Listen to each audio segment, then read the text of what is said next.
The Roman Road to Salvation. Here is your step-by-step guide to eternal life. Number 1. The problem. We are all sinners. Romans chapter 3, verse 23 says, "For all have sinned and fall short of the glory of God." No one is perfect.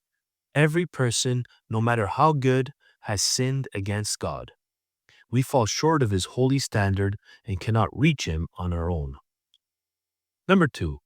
The consequence. Sin leads to death. Romans chapter 6, verse 23 says, "For the wages of sin is death, but the gift of God is eternal life in Christ Jesus our Lord." Sin earns us something, spiritual death and separation from God. But the good news is that God offers us a free gift, eternal life through Jesus Christ. Number 3, the solution. Christ died for us. Romans chapter 5, verse 8 says, "But God demonstrates His own love towards us in that while we were still sinners, Christ died for us." God loves you so much that He sent Jesus to take your punishment. Jesus died on the cross in your place, offering forgiveness for your sins. Number 4, the response. Believe and confess.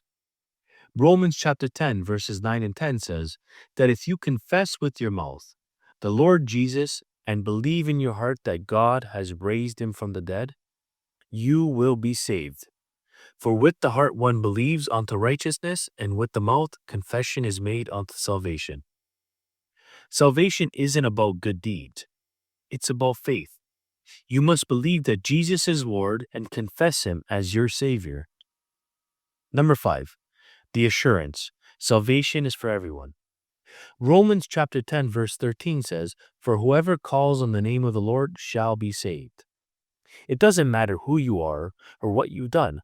God promises to save anyone who calls on Him in faith. If you're ready to receive Jesus as your Savior, pray this prayer from your heart. Lord Jesus, I know that I'm a sinner and that I need your forgiveness. I believe you died for my sins and rose from the dead. I turn from my sins and invite you into my heart and life. I trust you as my Lord and Savior. Amen. If you just prayed that prayer, welcome to God's family. Now take these next steps.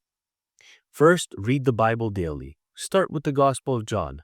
Secondly, pray and talk to God regularly. Thirdly, find a Bible-believing church and get baptized. And lastly, but perhaps most importantly, share your faith with others. God loves you, and this is just the beginning of your journey with Him.